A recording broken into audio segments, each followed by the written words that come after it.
इब्राहीम व अला आलि इब्राहीम इन्नका हमीदुम मजीद। अल्लाहुम्मा बारिक अला मुहम्मद व अला आलि मुहम्मद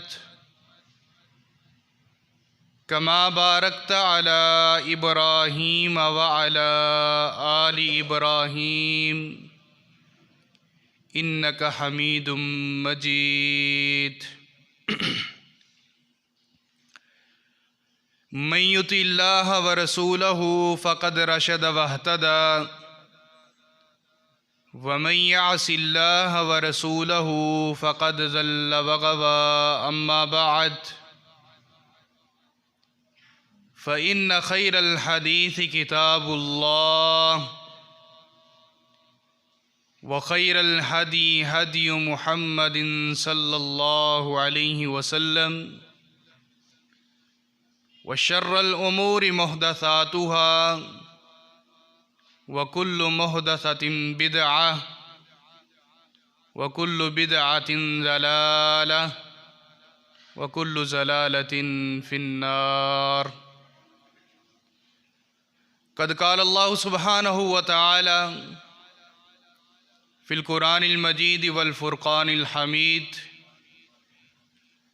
अऊज़ु बिल्लाहि मिनश शैतानिर रजीम। बिस्मिल्लाहिर रहमानिर रहीम। व क़ज़ा रब्बुका अल्ला तअबुदू इल्ला इय्याहु व बिल वालिदैनि इहसाना। वक़ाल सय्यदुल कौनैनि सल्लल्लाहु अलैहि वसल्लम अल वालिदु बाबुम मिन अबवाबिल जन्नह। वक़ाल नबिय्यु सल्लल्लाहु अलैहि वसल्लम फ़ी रिवायतिन उख़रा अल वालिदु औसतु मिन अबवाबिल जन्नह। वक़ाल नबिय्यु सल्लल्लाहु अलैहि वसल्लम रिज़र रब्बी फ़ी रिज़ल वालिद व सख़तुर रब्बी फ़ी सख़तिल वालिद औ कमा क़ाल अलैहिस्सलातु वस्सलाम। रब्बि इश्रह ली सदरी व यस्सिर ली अमरी वहलुल उक़दतम मिन लिसानी यफ़क़हू क़ौली। रब्बि ज़िदनी इल्मन रब्बि ज़िदनी इल्मन अल्लाहुम्मा रब्बि ज़िदनी इल्मा। अल्लाहुम्मा इन्नी अस्अलुका इल्मन नाफ़िआ अल्लाहुम्मा इन्नी अऊज़ु बिका मिन इल्मिन ला यनफ़अ व ज़िदनी इल्मा। रब्बि यस्सिर वला तुअस्सिर व तम्मिम बिल खैर। रब्बि यस्सिर वला तुअस्सिर व तम्मिम बिल खैर। रब्बि यस्सिर वला तुअस्सिर व तम्मिम बिल खैर व बिका नस्तईन। सदक़ल्लाहुल अज़ीम व सदक़ रसूलुहुन नबियुल करीम व नहनु अला ज़ालिका लमिनश शाहिदीन व शाकिरीन वल्हम्दुलिल्लाहि रब्बिल आलमीन।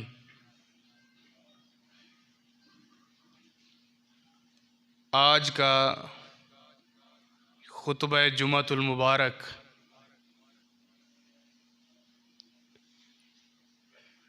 जिस मौजू की तरफ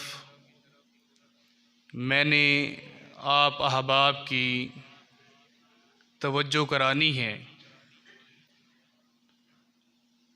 कुरान व हदीस में रहकर जिस उन्वान पर आज बात करनी है, इसके पीछे एक शख्सियत है, एक नौजवान है जिसको अल्लाह तबारक व तआला ने इस उन्वान के मुताबिक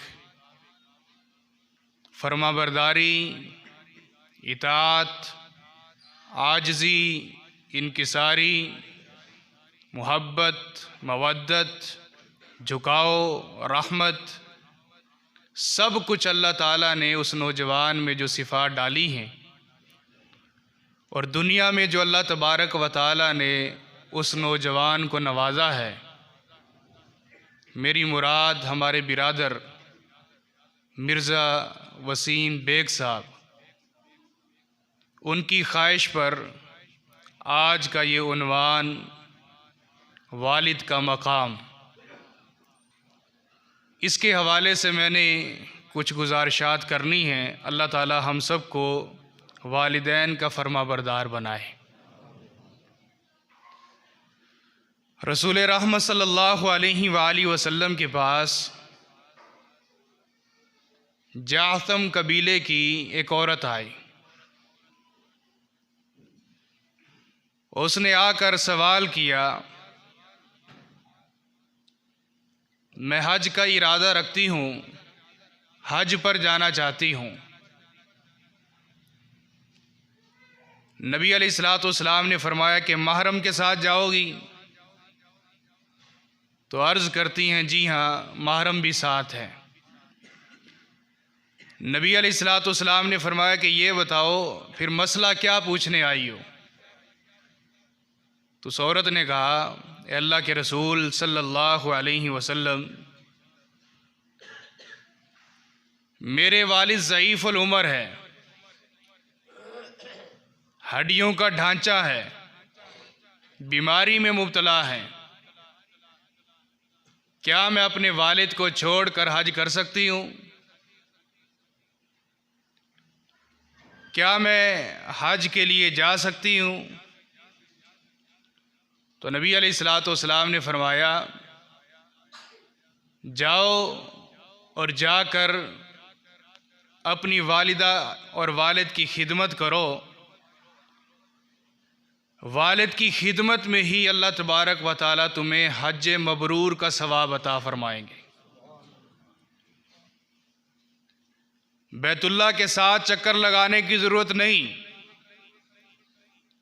सफ़ा मरवा की साई की ज़रूरत नहीं, हजर अस्वद की तकबील की ज़रूरत भी नहीं, और इसी तरह जितने भी अरफात और मिना के भी मनासिक हैं उनकी ज़रूरत नहीं है। अपने वालिद की जाकर खिदमत करो, अल्लाह ताला तुम्हें हज का सवाब अता फरमाएंगे। और साथ क्या फरमाया? हज मबरूर का। इमाम निसाई रहमहुल्लाह फरमाते हैं, हज मबरूर से मुराद है वो हज जो अल्लाह ने कबूल फरमा लिया हो। लाखों रुपए लगाकर हज पर जाना और सारे मनासिक अदा करना, उस पर कोई बंदा गारंटी के साथ नहीं कह सकता कि मेरा हज कबूल हुआ है। लेकिन जिसने वालिद की खिदमत कर ली, अल्लाह के रसूल अलैहिस्सलाम की गारंटी है कि उसने हज के बराबर सवाब कमा लिया है। वालिद अल्लाह ताला की दी हुई बहुत बड़ी नेमत है, बहुत बड़ी नेमत है। माँ की खिदमत, माँ की मोहब्बत, माँ की ममता, सारा कुछ एक तरफ है। माँ का रात को उठना तो याद है हमको, गीली जगह पर खुद सो जाती है वो तो याद है हमें, माँ के कदमों के नीचे अल्लाह ने जन्नत रखी है वो तो याद है हमें। माँ कितनी कुर्बानियों के बाद एक माँ बनती है वो तो याद है हमें। लेकिन अजीज़ाने मन, ये बात क्यों भूल गए कि सूरज की तपिश पर जिसकी रीढ़ की हड्डी टेढ़ी हो जाती है उसे बाप कहते हैं, जो सर के बाल शबाब से लेकर बुढ़ापे तक सफेद कर जाता है उसे बाप कहते हैं, और जो लोगों के ताने सुनकर फिर भी प्यारा बेटा प्यारी जान कहकर अपने बेटे को अपने सीने से लगाता है उसे बाप कहते हैं। कई लोगों की ताने सुनकर, कभी उस्ताद आ रहा है आपका बच्चा बड़ा नालायक है, कभी हमसाया आ रहा है गालियां देके जाता है, कभी दुकानदार आ रहा है, मोहल्लेदार आ रहा है चोरियां करके जाता है, टाफियां ले जाता है, लेकिन ये फिर भी अपना बाजू सीधा करके कहता है कि आ मेरी जिंदगी मेरे बाजू पर लेट के सो जा। इसे बाप कहते। इस बाप की जिंदगी को हम क्यों भूल जाते? मुझे और आपको जवान करने के ऊपर मस्जिद के अंदर भेजने तक जिसकी पूरी जिंदगी लग गई है उसे वालिद कहते हैं। जिसने अपना खून हमारी रगों में डालकर बूढ़ा हो चुका है आज, उसे बाप कहते हैं। हम इसकी मोहब्बतें क्यों भूल गए हैं? और शर्म नहीं आती जरा? गाड़ियों के बैक शीशे पर भी लिखा हुआ है मां की दुआ जन्नत की हवा। बाप कहां गया? बाप ने तेरे लिए कुछ नहीं किया। यह जुमला ही गलत है कि मां की दुआ जन्नत की हवा, बल्कि इसको सीधा कीजिए, मां बाप की दुआ जन्नत की हवा। सिर्फ मां की दुआएं लेकर बंदा ऊपर नहीं जाता, बाप की मेहनत भी पीछे लगी होती है। मां की सिर्फ मोहब्बत है, मां घर बैठ के पालती है, बाप उसकी झोली में जो लाकर रखता है वही कुछ खिलाती है। बाप बाप होता है मेरे भाई। बाप की अजमत के लिए इतना काफी है कि बाप बाप होता है। बाप का मुकाबला दुनिया में कोई नहीं कर सकता। दूसरी रिवायत सुनिए, नबी करीम सल्लल्लाहु अलैहि वसल्लम के पास एक शख्स आया, अबू हुरैरा रज़ियल्लाहु ताला अन्हु इस रिवायत के रावी, यह सही मुस्लिम के अंदर रिवायत। या रसूलुल्लाह सल्लल्लाहु अलैहि वसल्लम, मेरे वालिद बीमार हैं और मैं उम्रे की ताकत रखता हूं, क्या मैं उम्रा कर लूं? पहली रिवायत औरत के हवाले से जो मैंने अर्ज की है, घर रहकर अल्लाह ताला हज मबरूर का सवाब अता फरमाएंगे। दूसरी रिवायत एक मर्द सहाबी के हवाले से जो सही मुस्लिम के अंदर है, अल्लाह के रसूल मेरे वालिद बीमार हैं, चल नहीं सकते, जा नहीं सकते, इतना लंबा सफर नहीं कर सकते, क्या मैं उम्रा कर सकता हूं?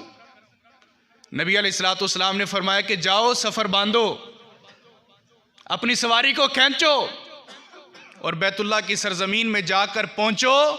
पहले अपना उम्रा करो और फिर अपने जिंदा वालिद की तरफ से उम्रा करो। अल्लाह तबारक व तआला तुम्हें 2 उम्रों का सवाब अता फरमाएगा।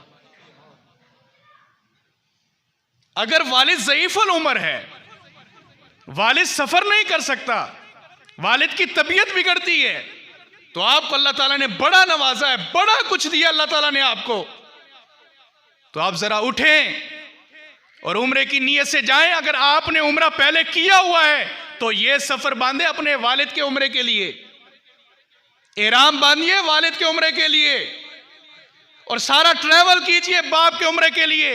अल्लाह तबारक व तआला आपके उम्रे का तो सवाब देना ही देना है, लेकिन अल्लाह ताला दोहरा सवाब अता फरमाएंगे, एक मेहनत करने का, एक पैसा लगाने का, और दूसरा वालिद के साथ मोहब्बत और फरमाबरदारी करने का। जीते जी जन्नत कमानी है तो बाप की खिदमत करो। दुनिया के अंदर जन्नत का दरवाजा अगर देखना चाहते हो तो बाप को देखो। अल्लाह के रसूल अलैहिस्सलातु वस्सलाम के पास एक शख्स आया, बुखारी मुस्लिम की रिवायत, अल्लाह के रसूल सल्लल्लाहु अलैहि वसल्लम, मेरे वालिद मेरे साथ अच्छा बर्ताव नहीं करते, मैं क्या करूं? मेरा वालिद मेरे साथ गुस्से में रहता है, मेरा वालिद मेरे साथ मोहब्बत प्यार नहीं करता, मेरा वालिद हर वक्त मेरे ऊपर चढ़ा रहता है, गुस्सा करता है, मैं क्या करूं? नबी अलैहिस्सलातु वस्सलाम ने फरमाया, नौजवान सुन, अल वालिदु औसतु मिन अबवाबिल जन्ना, अगर तू चाहता है कि जन्नत के दरवाजे से मैं जन्नत में दाखिल हो जाऊं तो याद रख, तेरा वालिद जन्नत का दरमियानी दरवाजा है, मरकजी दरवाजा है। अगर दरवाजे को तोड़ देगा तो जन्नत में नहीं जा पाएगा। जन्नत का दरवाजा खुलवाना है तो बाप की खिदमत कर, जो कुछ कहता है फरमाबरदारी कर। और कुरान का कितना प्यारा उसलूब है, अल्लाह अकबर।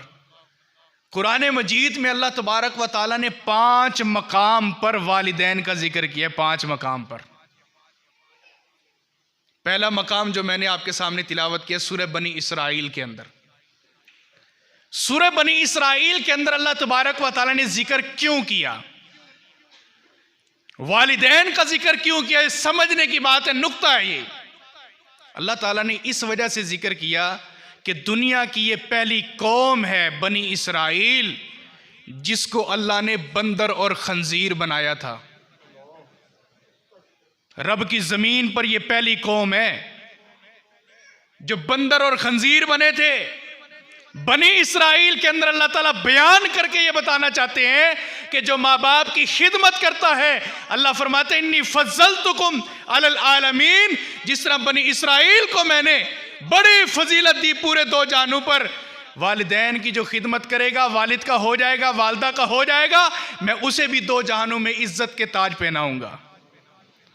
और जो दूसरी तरफ बात है कि अगर माँ बाप की खिदमत ना की, बाप को गालियां देता रहा, बाप का गला घोंटता रहा, बाप की इज्जत को नीलाम करता रहा, तो सुन लो जिस तरह मैंने कहा कूनू किरदतन खासीन, के खंजीर और बंदर जलील तरीन बन जाओ।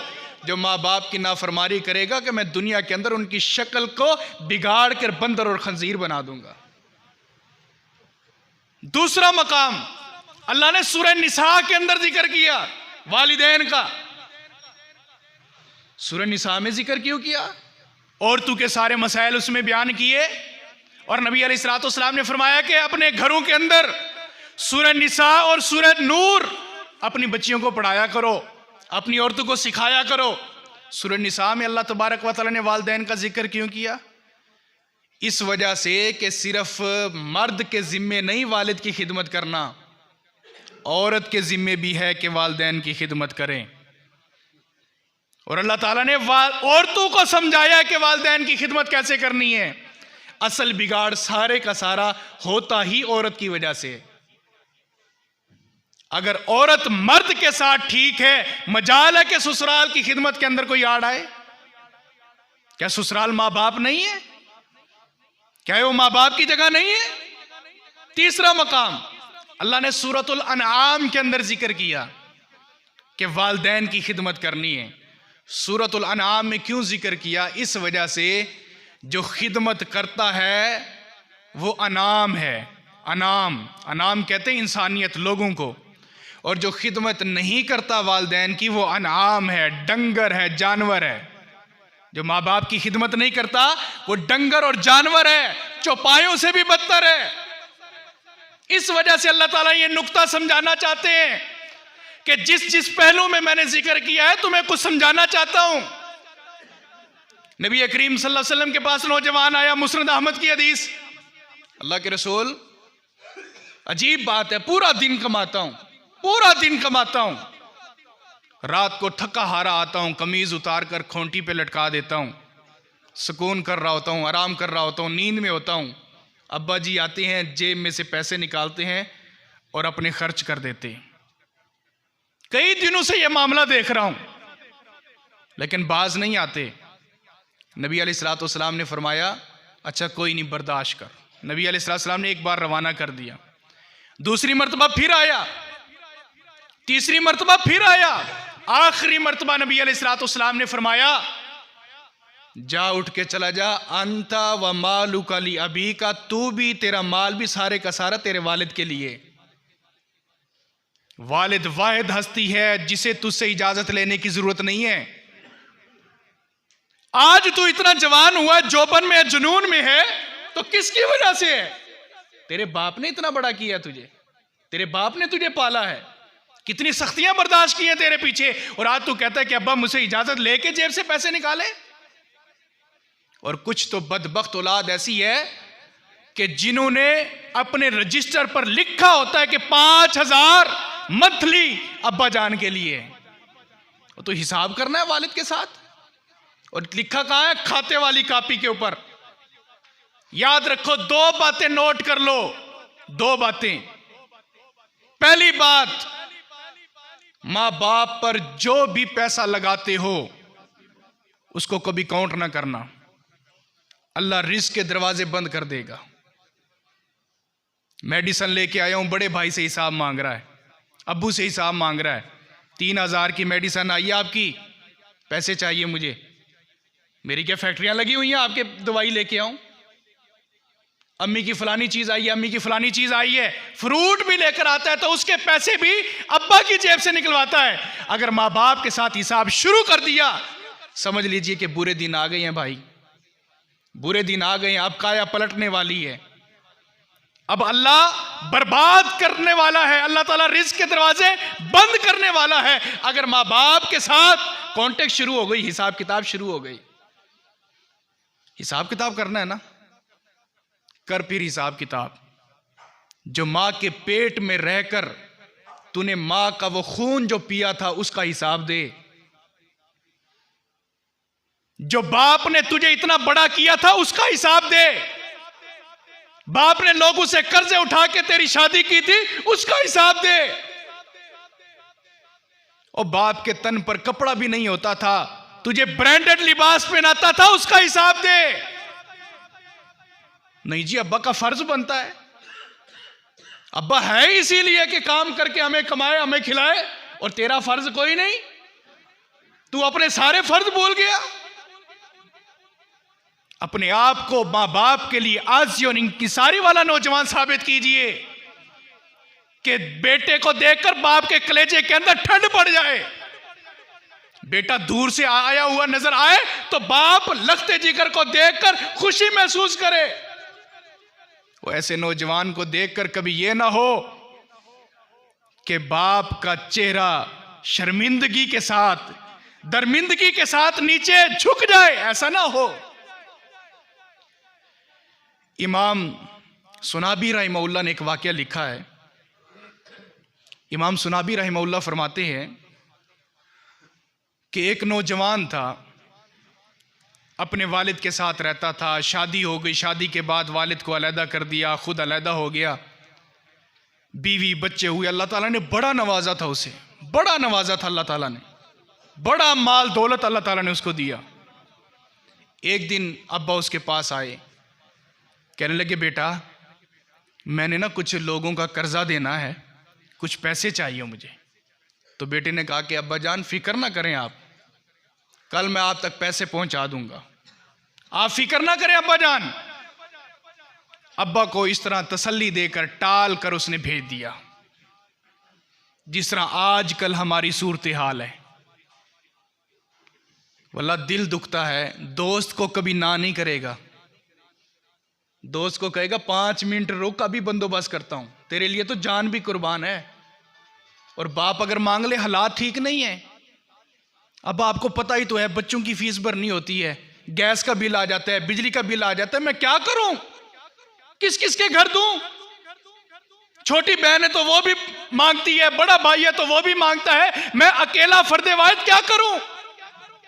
और मेरे भाई जो भी रकम है उठा के दे दे अब्बा को, तू जाने और रब जाने, फिर देखना अल्लाह तबारक व तआला तुझे जलील नहीं करेगा। इमाम सुनाबी रहमहुल्लाह फरमाते हैं कि उस बंदे ने अपने वालिद को टाल दिया, कहा कि अब्बा जान कल आपको दूंगा। अब वो जब कल वापस आया, वेट किया, इंतज़ार किया कि बेटा नहीं आया, अब उसके घर पहुंच गया। घर पहुंचा तो घर के दरवाजे को लॉक लगा हुआ था, ताला लगा हुआ था। वालिद बेचारा खड़े होकर सोच रहा है कि मेरा बेटा शायद कोई काम गया होगा। अब इर्द गिर्द के हमसाए आ गए, उन्होंने कहा कि बाबा जी कैसे आना हुआ। कहा कि यार मेरे ये बेटे का घर है, बेटे ने कहा था कि कल अब्बा जी मैं आपसे मुलाकात करूंगा, पैसे दूंगा। कहा कि अच्छा ये आपका बेटा था, ये तो रात ही घर छोड़ के चला गया, ये तो रवाना हो गया यहां से। बाप बेचारा रो रहा है, आसमान देख रहा है इस बेचारे को, जमीन कांप रही है इस बेचारे पर, बूढ़े अब्बे पर। अब रो रहा है, मस्जिद में जाके लेट गया। हाय अल्लाह, ऐसे दिन भी आने थे कि दुनिया तो चलाकियां करती थी, सगा बेटा भी चलाकी कर गया। अल्लाह पूरी जिंदगी जिस बेटे के लिए लगाई, आज बेटा छोड़ के चला गया, और उसे पता था कि मैंने रात को जाना है, मुझे सहारा क्यों दिया। रो रहा है बेचारा, कपकपी तारी है। संभाला अपने आप को कि बेटे को बद्दुआ ना दे, फिर संभाला अपने आप को कि बेटे को बद्दुआ ना दे, लेकिन आखिरकार बद्दुआ निकल गई, बद्दुआ निकल गई। अल्लाह इसका सारा माल बर्बाद कर दे, इसकी औलाद को भी बर्बाद कर दे। ये अल्फाज बेख्तियारी में निकल रहे हैं उसकी जुबान से, बेख्तियारी में। पहली दुआ की माल बर्बाद हो जाए, दूसरी बद्दुआ की कि अल्लाह औलाद बर्बाद हो जाए, तीसरी बद्दुआ की अल्लाह इसकी आंखों का नूर छीन ले, इसको अंधा कर दे। अब इधर से सफर कर चुका है, अल्लाह जाने कहां जा रहा है, या वो बदबख्त बेटा जाने कहां जा रहा हूं। उसके हम सफर काफी मुशीर वजीर थे उसके साथ, बड़ा पैसों वाला था, करोड़ोंपति था बंदा। रास्ते के अंदर तूफान आया, तूफान ऐसा आया कि जितना माल था इसके पास सारे का सारा उड़ गया, कुछ हाथ ना आया। जो करीब करीब के थे लोग सारे छोड़ के चले गए। फिर अल्लाह तबारक व तआला ने ऐसा किया, इसी के जानवर जो काफिले के साथ थे, इसके 3 बेटे थे, जानवर जब अंधेरी और तूफान के अंदर कुछ ना देख सके, इन्हीं के बेटों के ऊपर पांव रखते हुए रोनते हुए जा रहे थे, और बेटे चिल्ला रहे थे, अब्बा हमें बचा ले, अब्बा हमें बचा ले। लेकिन अब्बा क्या करता, अल्लाह ने अब्बे की आंखों का नूर छीन लिया और अंधा कर दिया। तीनों बद्दुआएं रात सुबह में नहीं बदली, रात तब्दील नहीं हुई, उसी रात के अंदर अल्लाह ने तीनों बद्दुआएं वालिद की औलाद के हक में, औलाद के बरखिलाफ कबूल फरमाई, और औलाद को भी बर्बाद कर दिया, माल को भी बर्बाद कर दिया, और आंखों से भी अंधा कर दिया। यही वो बदबख्त था, इसी मोहल्ले में वापस आया, आंखें तो थी नहीं, देख नहीं सकता था, कशकोल उठाकर भीख मांगता था, अल्लाह के लिए कुछ दे दो। और बाप बड़ी चीज होती है, बाप से हिसाब ना किया कर। और रब का वास्ते हाथ जोड़ के कहता हूं, अब बाप के सामने चालाकी ना दिखाया कर। तो तूने बाप को उल्लू समझा हुआ है, और जिसने पूरी जिंदगी लगाई है तेरी खातिर, उसके दाढ़ी के सर के बाल सफेद हो गए हैं, तू क्या समझता है इसको समझ ही नहीं आती। वालिद के सामने चालाकियां ना कर, फ्रॉड धोखा ना किया कर। अगर इसके मुंह से एक बद्दुआ निकल गई ना, एक बद्दुआ, तेरे पल्ले फिर कुछ नहीं रहना मेरे भाई, कुछ भी नहीं रहना।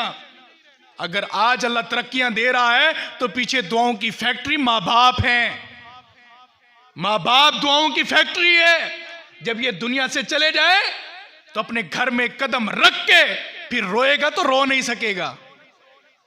अब्बा होता था, अब्बा के होते कोई फिक्र नहीं होती थी।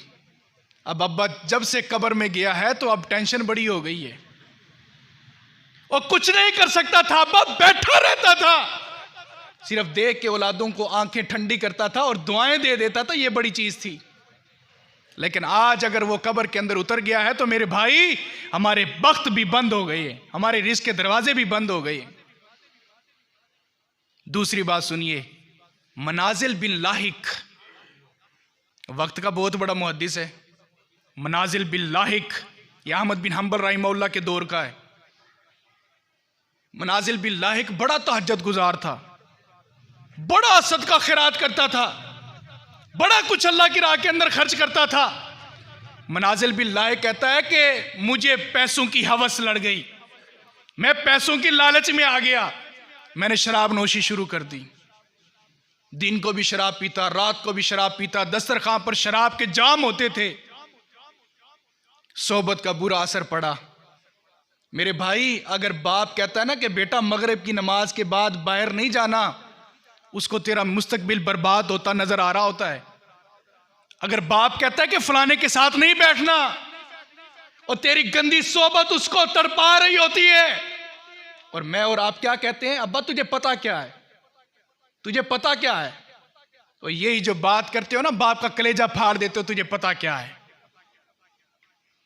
मनाजिल बिन लाहिक कहता है कि गंदी सोबत का असर हुआ, ऐसी गंदी सोबत लगी, शराबी बन गया, कबाबी बन गया, जानी बन गया। फिर ऐसा हुआ कि एक दिन घर आया, अब्बा ने कहा कि बेटा यार पिछली जिंदगी देख, तू तहज्जुद पढ़ता था, नमाजें पढ़ता था, रब का वास्ता है शराब छोड़ दे। मैं शराब के नशे में था, मैंने एक बार सुना, फिर अब्बा ने कहा छोड़ दे इस दुनिया को, ये बुरी सोबत है, छोड़ दे। अब्बा ने 3 बार जब कहा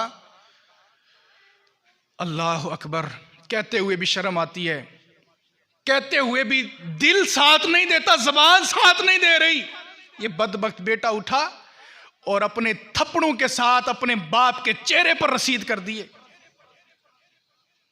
बाप के चेहरे पर थप्पड़ मारना शुरू कर दिए। जब आता हूं तूने मेरे सर में दर्द किया हुआ है, जब आता हूं तू कहता है ये ना कर, ये ना कर, ये ना कर, ये ना कर, मेरी जिंदगी तो जहन्नम बना दी है, मैं जाऊं तो कहां जाऊं। ये बाप को कह रहा है। बाप बेटा बैठ गया, बाप बैठ गया, रोया, बड़ा रोया, बड़ा रोया, रोते रोते हिचकियां आ गई और अपने आप के गिरेबान को पकड़ के कहता है कि अल्लाह ये दिन भी आना था कि औलाद जो मेरा नुतफा है, जो मेरा सुख और चैन है, इस बेटे ने भी मुझे थप्पड़ मारने थे, ये दुनिया बाकी देखना रह गई थी। रो रहा है, अपने गिरेबान को पकड़ रहा है, मट्टी उठाता है, सर में डालता है।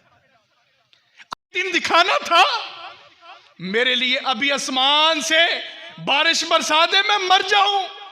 बाप कह रहा है जमीन को खोल दे, मैं दफन हो जाऊं। वक्त गुजरता गया, वक्त गुजरता गया। ये अब दौर है हजरत हसन बसरी रहमतुल्लाह का। बैतुल्लाह का हज करने के लिए नौजवान आया है, इसका एक हाथ शल है, एक हाथ इसका शल है। उस हाथ शल से ऊपर हाथ करता है दूसरे हाथ के साथ और गिलाफ काबा को हाथ लगाता है और रो रहा है कि अल्लाह मेरे गुनाहों को माफ कर दे, अल्लाह मेरे गुनाहों को माफ कर दे, मेरे गुनाहों को माफ कर दे। लेकिन फिर पीछे से कोई आकर कहता है तेरे गुनाह अल्लाह ने माफ नहीं किए, तेरे गुनाह अल्लाह ने माफ नहीं किए। ये फिर जाता है, फिर माफिया मांगता है, गिलाफे काबा को पकड़कर माफिया मांग रहा है। ऑनलाइन सिस्टम रब की जलालियत भी रहमत के अंदर तब्दील हो जाती है, लेकिन अल्लाह की तरफ से आवाज आ रही है जा बदबख्त, तेरे गुनाहों को माफ नहीं किया, तेरे गुनाहों को मैंने माफ नहीं किया। हसन बसरी कहते हैं कि वो बंदा फिर मसले पूछ रहा था, सबने कहा कि घर चला जा, घर जाकर अपने दौर के जो लोग हैं उनसे जाकर मसला पूछ, हमारी समझ से बाहर है। ये बार बार जाता, मसला पूछता, कई साल हज और उम्रा करता रहा, लेकिन हर साल ये आवाज आती तेरे हज और उम्रे को हमने कबूल नहीं किया, बल्कि तेरी नेकियों को बर्बाद कर दिया और तेरी तौबा को भी हमने कबूल नहीं किया। एक दिन घर आया, अब्बा को कहता है कि अब्बा जी ये हाथ देखो, जिस हाथ के साथ मैंने आपके चेहरे पर थप्पड़ मारे थे ना, वो शल हो चुका है, वो शल हो चुका है, उसके अंदर कुव्वत नहीं रही। हज करने जाता हूं, हज कबूल नहीं होता, उम्रा करने जाता हूं, उम्रा कबूल नहीं होता। कहा कि बेटा मेरी मोहब्बत तो तुझसे बड़ी है, आज तक भी है, लेकिन जो राज की बात है वो ये है, जब तूने मुझे थप्पड़ मारे थे ना, मैंने यही दुआ की थी कि अल्लाह जो थप्पड़, जो हाथ बूढ़े बाप के ऊपर उठा है ना, अल्लाह इसकी ताकत को छीन ले, इसकी ताकत को छीन ले, कभी किसी और बुजुर्ग पर ना हाथ उठे। ये मैंने ये बद्दुआ की थी तेरे हक में। और दूसरा मैंने ये कहा था कि अल्लाह जब तक मैं अपने बेटे से राजी ना हूं तो इसका हज और उम्रा भी कबूल ना करना। तो बेटा बाप के सामने गिर गया, झुक गया कि मुझे माफ कर दे, मुझे माफ कर दे, दौलत चाहे दौलत देता हूं, शोहरत चाहे शोहरत लेकर देता हूं, लेकिन अब्बा जी मुझे माफ कर दे, मुझसे गलती हो गई है। अब्बा कहता है ठीक है बेटा, तूने माफी मांग ली, मैंने माफ किया। कहा कि अब्बा जी अब उम्रे के लिए जाना चाहता हूं, मैं उम्रा करना चाहता हूं, आप मेरे साथ चलें। अब्बा जी राजी हो गए, अब्बा जी राजी हो गए। अब साथ लेकर जा रहा है, एक सवारी अपने लिए, दूसरी सवारी अपने वालिद की ली, अब जा रहा है साथ।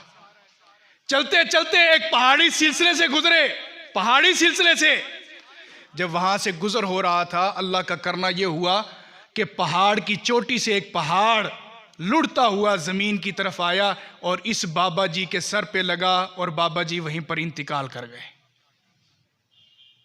बाबा जी अल्लाह को प्यारे हो गए। अब इसने अपने सवारी को खींचा, सीधा मक्का में पहुंचा। हसन बसरी रहमहुल्लाह से मुलाकात की कि मेरा इस बार भी जो है हज का उम्रा करने का इरादा था, लेकिन अब्बा इंतकाल कर गए हैं। लेकिन अब्बा राजी हो गए थे, अब्बा राजी हो गए थे, अब्बा मेरे साथ आ रहे थे, वो इंतकाल कर गए हैं। लेकिन मैं अब पहुंचा हूं अल्लाह के घर में, माफिया मांगना चाहता हूं। मुझे बताएं कि अब अल्लाह मुझसे राजी हो जाएगा? अल्लाह अब मुझसे राजी हो जाएगा? तो हसन बसरी रहमहुल्लाह ने हदीस पढ़ी, सही मुस्लिम की रिवायत, रिजल रब्बी फी रिजल वालिद व सखतुल रब्बी फी सखतिल वालिद। अल्लाह की रजामंदी अगर चाहते हो तो वालिद अगर तुमसे राजी है तो अल्लाह भी तुमसे राजी है। अगर ये देखना चाहते हो कि अल्लाह मुझसे नाराज है, देख लो अगर तुम्हारा बाबा, तुम्हारा बुजुर्ग, तुम्हारा वालिद अगर तुमसे नाराज है, समझ जाओ कायनात का रब भी तुमसे नाराज है। दो टोक फर्क तफरीक बयान कर दी इमामुल अंबिया ने कि अगर अल्लाह राजी है तो बाप को देख लो कि कितना राजी है। और ये कैटेगरी भी बाप के अंदर नजर आएगी। अगर 50% अब्बा जी हमसे राजी हैं तो अल्लाह तबारक व तआला भी इतना ही राजी है, इससे बढ़कर नहीं। अगर वालिद साहब सारे के सारे ही नाराज हैं, वालिद है ही नाराज, तो समझ लो कि अल्लाह भी नाराज है। और अल्लाह अपने नाराज बंदे को कभी जन्नत में दाखिल नहीं करता, कभी जन्नत में दाखिल नहीं करता। मेरे भाई, बाप बड़ी नेमत है अल्लाह ताला की। बाप के होते हुए आप सीना चौड़ा करके गलियों में घूम सकते हैं, और बाप जब कब्र में उतर जाता है ना, तो सीना क्या, सर भी नहीं उठा सकते, सर भी नहीं उठा सकते। और जो यतीम है उनसे जाकर पूछो, मेरे नबी अलैहिस्सलाम अबू तालिब की खिदमत क्यों करते थे? चाहे वो काफिर था, नबी अलैहिस्सलाम खिदमत क्यों करते थे? आप अलैहिस्सलाम से सैयदना अली रजी अल्लाह तआला ने सवाल किया था, प्यारे आका आप मेरे वालिद की इतनी ज्यादा खिदमत क्यों करते हैं? तो नबी अलैहिस्सलाम ने फरमाया था कि अली, तेरे वालिद के चेहरे में मुझे अपने वालिद का चेहरा अब्दुल्ला का नजर आता है, मैं इस वजह से उनकी खिदमत करता हूं। हर वक्त साथ रहते थे, सफर में भी साथ, हजर में भी साथ। मजहब और है, दीन और है, लेकिन दीन की खिदमत क्या है कि अपने चचा के साथ भी, काफिर क्यों नहीं है, उसके साथ भी खिदमत कर रहे हैं, उसके साथ भी मोहब्बत प्यार कर रहे हैं। और मुझे ईमानदारी के साथ बताओ, मोहब्बत और प्यार करने वाले, अब्बा फौत हो गया है, अब्बा ने विरासत के अंदर घड़ी छोड़ी है, घड़ी छोड़ के गया अब्बा, घड़ी को उठाता है, चूमता है, आंखों पे लगाता है, रो देता है। अब्बू ने अंगूठी छोड़ी है, कपड़े छोड़े हैं, बिस्तर छोड़ के गया है, आसा छोड़ के गया है, व्हील चेयर छोड़ के गया है, सब कुछ छोड़ के गया है। उससे बड़ी खिदमत कर रहा है, बड़ी मोहब्बत कर रहा है। कभी उसको देखकर रोता है, कभी माँ को कहता है कि अम्मी जान यहाँ पर बाबा बैठे होते थे, अम्मी जान ये लाठी लेकर बाबा जा रहे होते थे, अम्मी जान ये घड़ी आप उठा के लाती थी ना। रो रहा है, रो रहा है, और इनसे बड़ी मोहब्बत करता है। और कमले, और बेवकूफ, जब बाप था तो बाप से कोई मोहब्बत नहीं की तूने? बाप खांसता था तो तुझे उसकी खांसी बर्दाश्त नहीं होती थी? और दवाई के लिए पैसे मांगता था, 100 बार हिसाब करता था, फिर 100 रुपये निकाल के देता था। अब तुझे उसकी घड़ी भी अच्छी लगती है, अब उसकी व्हील चेयर भी अच्छी लगती है, अब असा भी अच्छा लगता है, अब अंगूठी भी अच्छी लगती है, अब घड़ियां भी अच्छी लगती हैं, अब उसके पहने हुए धोती और शलवारें भी अच्छी लगती है। और उस वक्त तो कहता था बुढ़े को कोई और काम ही नहीं है, हर वक्त थूकने का काम है, हर वक्त सिगरेट नोशी का काम है, हर वक्त हुक्के का काम है। बाप को ये बातें करता था। और बाप अगर कह देता था कि बेटा मैं फलानी जगह पर जा रहा हूं, ये पीछे पीछे चला जाता और कहता तेरी टांगे जो है ना कब्र में उतर गई है, कब्र में। बाप को कहता था, बाप को, तेरी टांगे जो है कब्र में उतर गई हैं, होटल पे ना बैठा कर, और चाय पीनी है तो उस जाके मेरी माँ को कह दे चाय पिला देगी, होटल पे ना बैठा कर, और फलाने के पास ना जाया कर। आज दौर ये है कि बाप अपनी औलाद से डर रहे हैं, औलाद से डर रही हैं। बदबख्ती तब शुरू हो जाती है अगर बाप अल्फाज का चुनाव कर रहा हो कि मैंने अपने बेटे से बात किस तरह करनी है। नोट कर लो इस बात को कि अगर बाप चुनाव कर रहा है अल्फाज का कि किस लहजे में बात करूं बेटे के साथ, कौन सी बात करूं जो इसको अच्छी लगे, अगर ये बात शुरू हो गई है ना वालिद के जहन के अंदर, समझ लो कि बदबख्ती शुरू हो गई है, रिस्क को ताले लगना शुरू हो गए हैं, घर में बेबरकती शुरू हो गई है, रहमत के दरवाजे बंद हो गए हैं। अगर घर के अंदर यह काम शुरू हो चुका है तो मेरे भाई कम से कम इतनी हुज्जत तो हो कि वालिद बेधड़क अपने बेटे से बात करे। लेकिन बेटे क्या हैं? माँ बाप की फरमाबरदारी करने वाले, माँ बाप की खिदमत करने वाले। नबी अलैहिस्सलाम ने फरमाया जन्नत के 8 दरवाजे हैं, दरमियानी दरवाजा, मरकजी दरवाजा वालिद है। वालिद है जो वालिद की खिदमत करता है, कयामत के दिन वालिद के साथ खड़ा होगा। अल्लाह के अर्श का साया, खुसूसी साया उस बंदे को नसीब होगा जो वालिद की खिदमत करता है। और नबी अलैहिस्सलाम ने फरमाया, ये तिबरानी की हदीस है, आप अलैहिस्सलाम ने फरमाया जो अपने वालिद की खिदमत करते थे दुनिया के अंदर, कयामत के दिन उनके लिए ये एजाज होगा, ये प्रोटोकॉल होगा उनके लिए कि वो कयामत के दिन अंबिया की सफ़ों में खड़े होंगे, अंबिया की सफ़ों में खड़े होंगे। इसमें, इस हदीस में सिर्फ वालिद के अल्फाज है, जो अपने वालिद की खिदमत करते हैं वो कयामत के दिन अंबिया की सफ़ों में खड़े होंगे। और अल्लाह के नबी से पूछा गया कि अंबिया की सफ़ों में क्या वजह? नबी अलैहिस्सलाम ने फरमाया कि सारे नबी नहीं होंगे, सारे नबी नहीं होंगे, अल्लाह ताला उन नबियों की सफ़ों में खड़ा करेंगे जिनके वालिद वफात पा चुके थे, जो अंबिया यतीमी की जिंदगी गुजारते थे। कितना दर्द है हदीस के अंदर कि जिनके वालिद नहीं थे दुनिया के अंदर, वफात पा चुके थे, उनके साथ अल्लाह तबारक व तआला खड़ा करेगा उनको। और रब का वास्ता है वालिदैन की कदर कर लो। अगर वालिदैन नाराज हैं, समझ लो कि घर के दाने खत्म हो गए हैं। ये कुरान है, कुरान में जिक्र है इस बात का। अगर वालिद नाराज है ना, घर के दाने खत्म हो जाते हैं, रिस्क के दरवाजे बंद हो जाते हैं। सूरह यूसुफ उठाइए, एक बेटे के खिलाफ 11 भाइयों ने मंसूबा बनाया। एक कुएं के अंदर है, 11 जमीन के ऊपर राज कर रहे हैं, और मंसूबे बनाकर उसके कुएं के अंदर डाला उसको। लेकिन बाप का दिल उस बेटे के साथ था जिसको कुएं में डाला।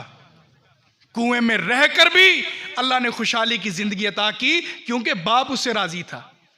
और 11 से बाप नाराज था, तो अल्लाह तबारक व तआला ने उसी बेटे के सामने इनको फकीर बनाकर भेजा,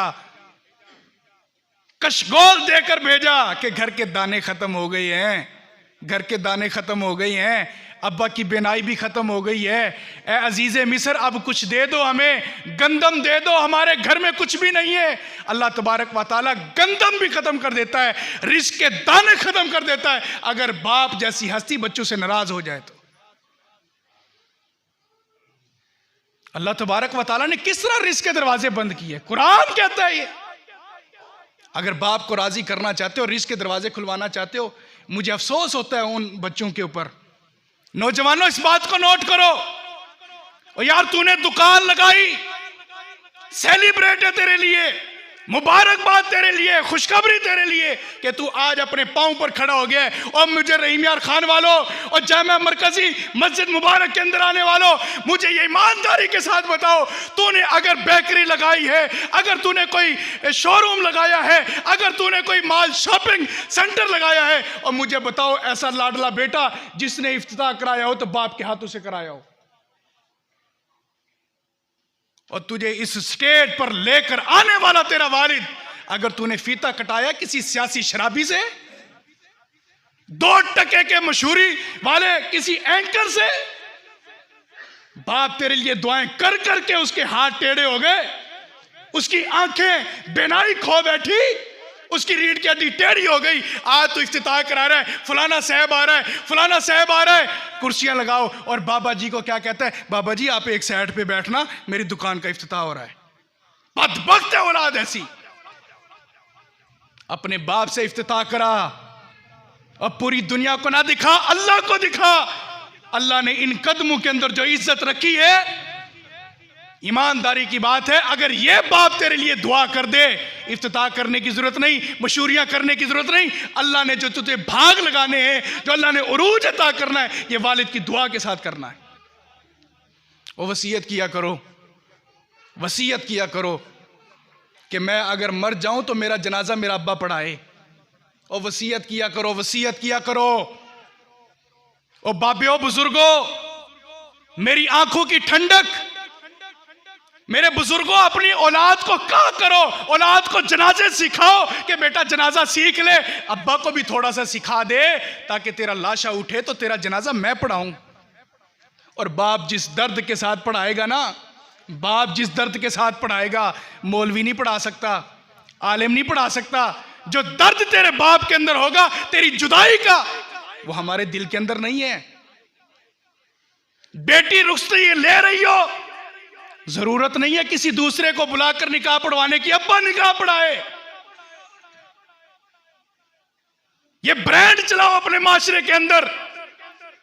मरकजी जमीयत अहले हदीस के प्लेटफार्म से, मुबारक मस्जिद के प्लेटफार्म से ये आगाज करो आप मिर्जा साहब कि इफ्तिताह होगा किसी दुकान का तो उसका वालिद जिंदा हुआ तो वो करेगा, अगर वालिद जिंदा ना हुआ तो बड़ा भाई करेगा, बड़ा भाई ना हुआ तो चचा करेगा। ब्लड जो है, खूनी रिश्ते जो है, उन्हीं से इफ्तिताह कराएंगे। सियासी लोगों को बुलाओ, लेकिन फीता काटेगा, दुआ करेगा तो तेरा बूढ़ा बाबा करेगा, और जनाजा पढ़ाएगा तो तेरा अब्बा पढ़ाएगा, बच्ची की रुखसती होगी तो निकाह पढ़ाएगा तो तेरा वालिद पढ़ाएगा। और फिर मुझसे ये गारंटी ले लो, मिंबरे रसूल पे खड़ा हूं, फकीर हूं, तालिब इल्म दीन का, अपने नबी के वर्से को तकसीम कर रहा हूं। सुन लो इस बात को, अगर जिस बेटी का निकाह बाबा पढ़ाए उसको तलाक हो जाए, अब्दुल्ला सज्जाद का गिरेबान पकड़ना। बड़ी बात कर रहा हूं, वो आजमा के तो देख, और तजर्बा करके तो देख। अगर निकाह, अगर जनाजा पढ़ाए बाबा जी और बेटे को अल्लाह माफ ना करे, और जिस दर्द के साथ वो जन्नत का दरवाजा बेटे के लिए दुआएं कर रहा हो और कब्र के अंदर वो खुद उतार रहा हो, शरीयत के मुताबिक जनाजे पढ़ाए, तो अल्लाह तबारक व तआला की रहमत भी जोश मारती है। जा मेरे बंदे, या अय्यतुन नफ्सुल मुतमइन्ना इरजी इला रब्बिकी रादियतम मर्दिया फदखुली फी इबादी वदखुली जन्नती। इफ्तिताह कराओ। अगर तेरा कारोबार फ्लॉप हो जाए, मैं कहीं दूर नहीं, जिंदगी रही तो मुझे पकड़ना। अपने बाप के हाथों से इफ्तिताह करा, रब का वास्ता है, वालिद के नीचे गिर जा। और मैं ये भी फतवा देने लगा हूं, पीर गद्दी नशीनों के पांव को चूमना शरीयत के खिलाफ है। जाओ, मैं ये बात करने लगा हूं, माँ बाप वो वाहिद हस्ती हैं जिनके आप कदम चूम भी सकते हैं, उनको बोसा भी दे सकते हैं। जाओ आज ही जाकर चूमो, और जो अपने दिल के अंदर ठंडक महसूस करो, वो अपने रब को बताना कि मुझे कितनी लज्जत आई है, कितनी लज्जत आई है। अल्लाह ताला हमें, हम सबको अपने माँ बाप का फर्मा बरदार बना दे, ताबेदार बना दे। हर नौजवान एक वक्त का बाप बनने वाला है। जो कुछ करोगे वही कुछ बोओगे, गंदम बोओगे तो गंदम ही उठाओगे मेरे भाई। अगर आज माँ बाप की खिदमत करोगे तो आपके पीछे जो लश्कर आ रहा है, आपकी जो नस्ल तैयार हो रही है, वो आपकी खिदमत करेगी। अल्लाह अमल की तौफीक दे।